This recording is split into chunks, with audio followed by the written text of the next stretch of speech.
அம்மா பேரவை ஆலோசனை கூட்டத்தில் தலைமை நிலைய செயலாளர் எஸ்.பி. வேலுமணி உரையாற்றி வருகிறார். அதனுடைய நேரடி காட்சிகளை பார்க்கலாம். இன்னைக்கு அம்மா பேரவை எப்பொழுதுமே சிறப்பாக இருக்கிறது. அம்மா இருக்கும்போது நான் பெருமைக்காக உதவி பண்ண பேசல. கிட்டத்தட்ட ஒரு 20 ஆண்டு காலமாக நாங்கெல்லாம் மாவட்ட செயலாளராக அம்மா போட்டியிருக்கோம். இந்த கழகத்துல நம்முடைய பொருளாளருக்கு தெரியும், அதே போல அண்ணன் பொன்னையனுக்கு தெரியும், தெரியும். உதயகுமாரனுடைய தந்தை கழகத்துல 72 தலைவரோட பயணித்தவர். அதே போல என்னுடைய தந்தையும் 72 பயணித்தவர். நம்ம அண்ணன் கூட தான் பயணித்தவங்க. அதே போல தங்கமுடைய தந்தை இருக்கிறது. இப்படி அந்த மாதிரி இதெல்லாம் இருக்காது. உதயகுமாரனுக்கு அவருடைய கட்சி குடும்பத்திலிருந்து வந்தவர் தான். ஆகவே அவங்க அப்பா தீவிர தலைவர். ஆமா, அதே போல ஹெல்த் மினிஸ்டர் அவர் விஜயபாத்துடைய தந்தை. இப்படி பாத்தீங்கன்னா அப்படி இந்த மாதிரி சில பேருக்கு அந்த சிறப்பு இருக்கு. இவங்க எல்லாம் பாத்தீங்கன்னா எங்க தந்தையோடையும் தந்தையும் பணியாற்றுங்க, நாங்களும் இவங்க பணியாற்றுறோம். அந்த மாதிரி வாய்ப்பு இன்னைக்கு பாத்தீங்கன்னா உதயகுமாரை பொறுத்தவரைக்கும் அம்மா இருக்கும்போது பாப்பா எங்களுக்கு எல்லாம் பல பணிகளை கொடுப்பாங்க. கட்சி தேர்தல் அதுக்கு முன்னாடி இவ்வளவு நோட்டு வைப்பார். யாருக்குமே சத்தம் ஒரு நோட்டு போகும். அம்மா இப்ப பேரவை சார்பில் நாங்க இப்பவே தேர்தல் படி இப்படி தொடங்குறோம்னு சொல்லி நோட் போகும். அப்ப அம்மா இன்செக்ட் வரும்போது பார்த்தா இவருதான் வச்சிருக்கோம். அதே மாதிரி இப்பவே நாங்க அந்த இதை போடுறோம், கமிட்டி போடுறோம், சைக்கிள் போறோம், ஏதாவது ஒன்று பண்ணுவார். எடப்பாடி இருக்கும்போது மிகப்பெரிய சைக்கிள் ரோடு. அது மட்டும் இல்ல, மதுரையில தான் ஃபர்ஸ்ட் எம்ஜிஆர் மன்றத்துடைய 100ஆண்டு விழா அந்த கூட்டம் ஃபர்ஸ்ட்.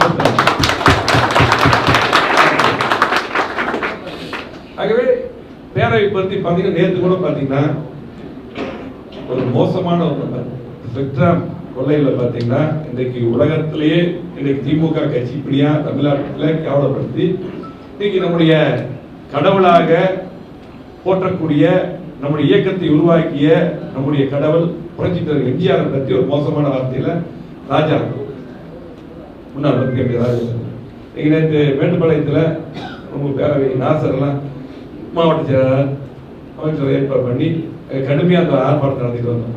அது கூட நம்முடைய பேர மாவட்ட செயலாளர் பிரபாகர் விஜயகுமார் எல்லாமே ஆர்ப்பாட்டத்தில் கலந்துட்டாங்க.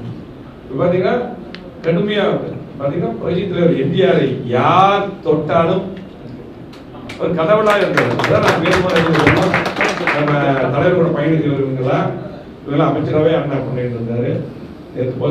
புரட்சி தலைவர் எம்ஜிஆர் மட்டும் 2 ஆண்டு காலம் உயிரோடு இருந்தால் இலங்கையிலே தமிழில் அமைந்திருக்கும்.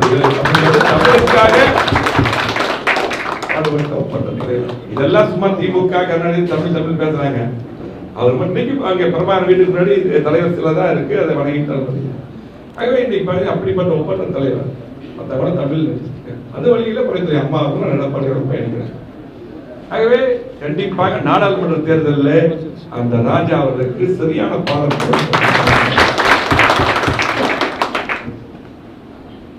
அந்த வார்த்தை எவ்வளவு மோசமான வார்த்தை, அதை கடுமையாக அந்த கண்டனத்தையும் இந்த கூட்டத்திலே தெரிவித்துக் கொண்டிருக்காரு. அம்மா பேரவை மாவட்ட செயலாளர் இருக்கீங்க, எல்லாம் சிறந்த செயல்பாடுகள் எல்லாமே மாற்று கருத்து கிடையாது. நாங்களும் பாத்தீங்கன்னா நகர இளைஞரணி பொறுப்பு இளைஞரணி மாவட்ட செயலாளர் நான் பொறுப்பு தேர்ந்தேன். இளைஞரணி மாவட்ட செயலாளர் ஒரு சார்பணி மாவட்டத்தில் இளைஞரணி பேரவையில் முக்கியமான பொறுப்பு. அதுக்கப்புறம் அம்மா மாவட்ட செயலாளர் போட்டாங்க. மாவட்ட செயலாளர் போட்டாலும் கூட நிறைய பக்கம் நிறைய நான் அப்ப பாத்தீங்கன்னா தங்கமணி, அதே போல நம்ம மாற்று கட்சியில் போன செந்தில் பாலாஜி ஒரு செட் அப்படியே அந்த டைம்ல போட்டாங்க. நிறைய பேர் போன அப்பெல்லாம் போடும்போதெல்லாம் மாவட்ட போடும்போது என்னோட பேரை சொல்லி அம்மா இப்படி செயல்படும் சொல்லி நாங்க போடும்போது இவங்க எப்படி செயல்படுவாங்க, செயல்பட்டதுக்கு அப்புறம் இவங்க மாதிரி செயல்படும் சொல்லி போட்டு உதாரணமா சொல்லியிருக்காங்க. நிறைய மாவட்ட சொல்லுவாங்க, உங்க பேரை சொல்லி அம்மா சொன்னாங்க, உங்களை மாதிரி செயல்படும் சொன்னாங்க அப்படின்னு சொல்லி போட்டு நிறைய சொல்லுவாங்க. மறுபடி தேவை நிறைய பேர் நம்ம சொல்லி. ஆகவே இன்னைக்கு இளைஞர்கள் நீங்கள் அது மட்டும் இல்ல அம்மா பேரவையில் இருக்கக்கூடிய நல்ல செயல்பாட்டாளர்கள் மாவட்ட செயலருக்கு இணையாக எங்கள் நாங்களாம் மாவட்ட செயலர் எங்களுக்கு இணையாக ஒரு பட்டி மேலாகவே நீ செயல்படக்கூடியவர்கள். அதெல்லாம் மாற்றுக்கிறது. இன்றைக்கு தமிழகத்துல இந்த திமுக ஆட்சி இருக்கக்கூடாதுன்னு சொல்லி ஒட்டுமொத்த தமிழ்நாட்டுடைய மக்கள் நினைக்கிறாங்க. இன்னைக்கு எந்த திட்டம் தராம 3 வருஷமா இந்த ஆட்சி ஓடிட்டாங்க. ஒரு ஆட்சி 3 வருடமாக ஒரு திட்டமும் தராமல் ஒன்றும் தெரியாமல் இருக்கக்கூடிய ஒரு ஆட்சினா ஒன்றும் தெரியாமல் இருக்கக்கூடிய முதலமைச்சர் மு.க. ஸ்டாலின். இன்னைக்கு அந்த மாதிரி எல்லா இன்னைக்கு சென்னை மட்டும் இல்ல, அனைத்து பகுதிக்கும் இன்னைக்கு பாத்தீங்கன்னா மக்கள் குடிவா இருக்காங்க. இப்ப சென்னையில் ஃப்ளட் வந்தது, இங்க பாத்தீங்கன்னா அதே தூத்துக்குடி ஃப்ளட் வந்து நம்மளாம் இருக்கும்போது எப்படி பண்ண, எடப்பாடியார் முதலமைச்சர் இருக்கும்போது அம்மா இருக்கும்போது எப்படி பண்ணோம், எடப்பாடி இருக்கும்போது கஜா புயல் போன ஒரு மாசம் இருந்தோம், ஒரு மாசம் முழுமையாக இங்க பார்த்தோம். எவ்வளவு காத்து மழை ரெண்டு சேர்ந்து அடிச்சது, எல்லாம் மின்கம்பம் இதாயிடுச்சு. அப்ப நான் உள்ளாட்சித்துறை அமைச்சராக இருந்தோம்.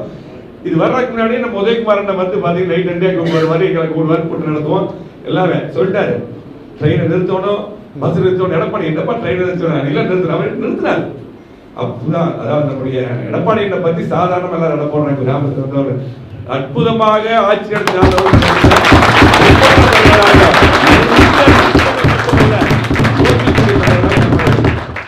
ட்ரெயினிங் நிறுத்தார், பஸ்ஸை நிறுத்துறாரு. எல்லாத்தையும் பாத்தீங்கன்னா அந்த கடலோரத்தில் இருக்கிறவங்க முக்கியமான பகுதியில் இருக்கிறவங்க கொண்டு வந்து தங்க வச்சாங்க. அதான் ஒண்ணுமே காத்து அடிக்க ஒன்றும் அடிக்கல. நைட் ஆரம்பிச்சது காத்து அடிக்கிறது. எங்க உள்ளாட்சித்துறைக்கு கூப்பிட்டு சொல்லி நாங்க 2 நாளைக்கு முன்னாடி டேங்க்ல தண்ணி ஏற்றி வச்சிட்டோம். எல்லாத்துக்கும் மக்களுக்கு இடம் ரெடி பண்ணி வச்சிட்டோம், எல்லா வசதியும் பண்ணி வச்சிட்டோம். இவங்க தொடர்ந்து அப்படியே கூப்பிட்டு எல்லாம் நான் இவங்க கூப்பிட்டு வரேன் வருமா போயிரு பூரா பண்ணி வச்சிட்டோம். கலைச்சி எல்லா பத்தியும் கிண்டல் பண்ண போறாங்க. பூரா நின்றாங்கன்னா பம்ப் செட் எல்லா பக்கம் ஜென் செட் கொண்டு எல்லா பக்கம் வச்சுட்டு எல்லா கிராமத்துல வச்சாச்சு கொண்டு எங்க வரும்னு சொன்ன இடத்துலலாம். அதான் ஒண்ணுமே இல்லை, சாதாரண நைட்டு 1 மணி வாக்களுக்கு நினைக்கிறேன் ஆரம்பிச்சு கடுமையா அந்த காத்து அடிச்சு பாத்தீங்கன்னா பூரா பக்கம் சேதம் பண்ணிடுச்சு, பூரா போயிடுச்சு எல்லாம் இங்க எல்லாம் பூரா. அப்ப நம்ம ஏற்றி வச்சு நாங்க உள்ளாட்சி ஏற்றி தண்ணி தான் அதிகப்பட்டு பூரா மரங்கள் இருந்துச்சு, எல்லாம் மரங்கள். அது போல அப்படிப்பட்ட அதே போல நிறைய கடுமையான புயல், நிறைய புயல்கள், கடுமையான வறட்சி, இதெல்லாம் இது எடப்பாடியார் அற்புதமா எதிர்கொண்டார். அதுக்கு நிவாரணம் கொடுத்தாரு பாருங்க எடப்பாடியார். அதுதான் ஒரு விவசாய குடும்பத்தில் ஒரு விவசாயியாக இருந்து மக்களுடைய கஷ்டத்தை புரிந்து கொண்டு நிவாரணத்தை கொடுத்தார். பயிர் கடன் கொடுத்தா, தென்னை மரம் போல சாஞ்சிருச்சு, அவ்வளவுதான். அதாவது கோடீஸ்வரர் இருந்தப்ப ஒரே நாள் ஓட்டுக்கு வந்தாங்க, எல்லா தென்னை மரம் அவுட்டு, 100 ஏக்கர் தென்னை மரம் எல்லாமே. அதுக்காக நிவாரணம் கொடுத்து நீங்க தென்னை மரம் வளர்ந்துருச்சு. திமுக ஆட்சியில வந்து இங்க போன சொல்றாங்க. இதுக்காகவே தமிழ்நாடு முழுவதும் இன்னைக்கு ஒட்டுமொத்த மக்களும் இன்னைக்கும் முதலமைச்சர் திறந்து வைக்கிற திட்டங்கள்லாம் எடப்பாடி அவர்கள் ஒட்டுமொத்த மக்களும் முடிவா இருக்காங்க. இன்னைக்கு வந்து பாத்தீங்கன்னா எடப்பாடி என்ன பூத் கமிட்டி அமைக்க சொன்னாங்க, மகளிர் குழு அமைக்க சொன்னாங்க, ஆசிரியர் அமைக்க சொன்னாங்க. ஒரு பூத்துக்கு கிட்டத்தட்ட 59 பேர் வர்றாங்க கணக்கு பார்த்து. அந்த 59 பேர் அந்த நிர்வாகத்தை போட்டா, அந்த எடப்பாடி சொன்ன போது போட்டா கிட்டத்தட்ட அவங்க குடும்பமே ஒரு 200 ஓட்டு வந்து அந்த 200 பேர் இன்னொரு 200 ஓட்டு, 400 ஓட்டு, 450 500 ஓட்டு சரிதான். மக்கள் தெளிவா இருக்காங்க. ஆகவே நம்ம வந்து அந்த ஓட்டுகள் கொண்டு சேர்த்தோம். இது வந்து நம்முடைய பணி. இந்த கட்சியில வந்து ஒரு கிளை செயலாளராக தந்தை காலத்துல பாதி ஒரு பிரதிநிதியா வர்றதுக்கு கடுமையா போராட்டம் வருது, ஒரு கிளை செயலாளர் வர்றதுக்கு ஒரு கடுமையா போராட்டம் வருது. ஒரு சின்ன பதவி இந்த கட்சியில வந்தாலும் அது மிகப்பெரிய பதவி, ஒரு பெரிய பெரிய வரமா நினைக்கும். இவ்வளவு பெரிய பேரவை மாவட்ட பேரவை பொறுப்பு மிகப்பெரிய பதவி கொடுக்கு. இந்த கட்சி கொடுத்துருக்கு. இந்த கட்சி எம்ஜிஆர் ஆரம்பிச்ச கட்சி அதிமுக, இன்னைக்கு அம்மா வளர்த்த கட்சி. 17 லட்சம் உறுப்பினரா தலைவர் ஆரம்பிச்சார், 1.5 கோடி உறுப்பினரா அம்மா வளர்த்தாங்க. 2 கோடி உறுப்பினருக்குமே எடப்பாடியாருக்கு எல்லாமே தெரியும். நீங்க இருக்கக்கூடிய முதலமைச்சர்கள் எதுவுமே தெரியாது, எடப்பாடியாருக்கு எல்லாமே தெரியாது. அது மட்டும் இல்ல, நம்முடைய தலைவர் எடப்பாடியார் எல்லாரும் போய் அப்ரோச் பண்ணலாம், அது முக்கியம். யார் வேணாலும் போய் பார்க்கலாம். அவருக்கு இருந்து மேல வந்தவர் ஒரு ஈஸியா அணுகக்கூடிய நம்ம தலைவராக இருக்காங்க. இதை நம்ம பயன்படுத்தணும். இன்னைக்கு நமக்கு ஒரே ஒரு கொள்கை, திமுக எதிரி, ஒரே ஒரு எண்ணம், எடப்பாடியார் முதலமைச்சர் வரணும். நாடாளுமன்ற தேர்தல் வந்துருச்சு. நாடாளுமன்ற தேர்தலில் பாத்தீங்கன்னா இங்க இருக்கிற நிறைய பேர் கூட நீங்க வேட்பாளராக வரலாம், இந்த வாய்ப்பெல்லாம் கொடுப்பாரு. அப்ப வந்து பாத்தீங்கன்னா நம்ம என்ன பண்ணணும், எடப்பாடியார் தலைமையில அதிகமான தொகுதி வெற்றி பெற வேண்டும். நீங்க மக்கள் தயாரா இருக்காங்க. 2014 அம்மா எப்படி பூரா தொகுதி வெற்றி பெற்றோமா இல்லையா, அந்த மாதிரி சூழ்நிலை இது இருக்கு. சிறுபான்மை ஓட்டு பாத்தீங்கன்னா எப்ப பார்த்தாலும் பாத்தீங்கன்னா ஒரே ஒரு இது பிஜேபி அடிமை தான். இன்னைக்கு அடிமை திமுக தான். இன்னைக்கு அடிமை திமுக, அடிமை திமுக கூட்டணி கட்சி எல்லாம் அடிமை. இங்க வந்து பிஜேபி திட்டம் அங்க போய் சரண் இருக்காங்க. டிஆர் பாலு நாளைக்கு முன்னாடி பேசியிருப்பாரு, எங்களுக்கு வந்து எந்த எதுவுமே தமிழ்நாட்டுக்கு எந்த துரோகம் செய்யல மத்திய அரசு, எங்களை முடக்கல அப்படின்னு சொல்லி. அது மட்டும் இன்னைக்கு கம்யூனிஸ்ட் கட்சி எல்லாம் பாத்தீங்கன்னா எலெக்ஷன்ல கூட்டணி இருப்பாங்க, ஜெயிச்சதுக்கு அப்புறம் எதிர்கட்சியா செயல்படுவாங்க. பாத்தீங்கன்னா அடிமையா இருக்காங்க. அதிமுக அடிமை, விடுதலை சிறுத்தைகள் திமுக அடிமைக்காகவே. நம்மளை பொறுத்தவரை பாரதிய ஜனதா கட்சியிலிருந்து எடப்பாடி அவர்கள் ஒரு துணிச்சலான தலைவராக எந்த முடிவு எடுத்தாலும் பேர் ஓட்டாலும் நமக்கு இன்னைக்கு வருது, எல்லாம் தெளிவா இருக்காங்க.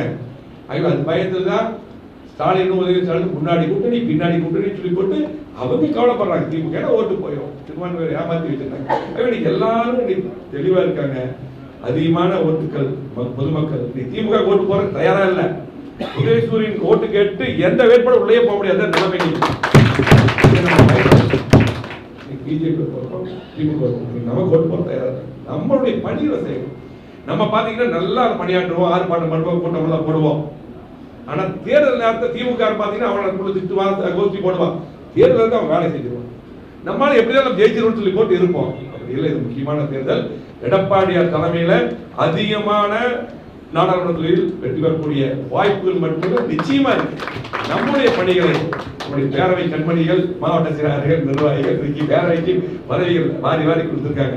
அத்தனை பேரும் நீங்க பணியாற்றி அதிகமான ஓட்டுகள் பெற்று நம்முடைய வேட்பாளர் இரட்டை இலை சின்னத்திலும் சரி, நம்முடைய எடப்பாடி தலைவர் அமைக்கக்கூடிய கூட்டணி கூட்டணி அமைப்பார். அப்ப அதெல்லாம் வரும்பொழுது நம்முடைய கூட்டணி வெற்றி பெற வேண்டும். எடப்பாடி தலைமையில அதுக்கு மக்கள் தயாரா இருக்காங்க. நீங்களாம் பணியாற்ற வேண்டும் என்று அன்போடு கேட்டு இந்த சிறப்பான இந்த வாய்ப்பை கொடுத்த நம்முடைய பேரவைக்கு நன்றி. எப்ப சட்டமன்ற தேர்தல் வந்தாலும் எழுதி வச்சுக்கங்க, 200% எடப்பாடி வருவார். அது யாரும்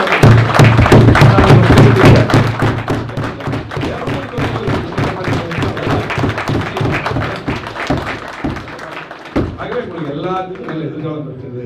எடப்பாடியை பொறுத்தளவுக்கு உங்களை மாதிரி ஒரு இளைஞர்கள் வந்து எல்லாத்துக்கும். ஆகவே நம்முடைய தலைவர் இன்னைக்கு அம்மாவுடைய இடத்துல எடப்பாடி இருக்கார். இன்னைக்கு அவரை பற்றி எல்லா பக்கம் பிரச்சார கூட்டம் எல்லாமே அவராகவே பண்ணிடுறாங்க. அவர்தான் நம்மளுடைய தலைவர். நாளைக்கு அவர் முதலமைச்சரானது எல்லாத்துக்கும் எதிர்காலம். ஆகவே சிறப்பான முறையில் நீங்க எல்லாம் பணியாற்ற வேண்டும் அன்போடு கேட்டு இன்னும் நிறைய பிரபாகர் இருக்காரு, அதே போல நம்ம தமிழர் நிறைய பேர் இருக்காங்க. பேர்ல சொல்ல எல்லா பேரும் சொன்னதாக எடுத்துக்கொண்டு இங்க வந்து நம்முடைய கலாச்சார மூத்த முன்னோடிகள் நம்ம திண்டுக்கல் சீனிவாசன் இருக்காங்க. அதே போல என்ன தெரிஞ்சு அப்படின்னா இருக்கவங்க எல்லாம் இருக்காங்க. நல்ல ஆலோசனை கூறிக்கொண்டு நான் திரும்ப பொதுச்செயலாளர் பார்க்க போகணும். அதனாலதான் நான் முன்னாடி பேசிட்டு போறேன். இங்க வந்து அத்தனை பேருக்கு வாழ்த்துக்கள் கூறி நம்முடைய பேரவை மாநில செயலாளர் சிறப்பான முறையில் எங்க இருக்கிறார். அந்த வேலைக்கு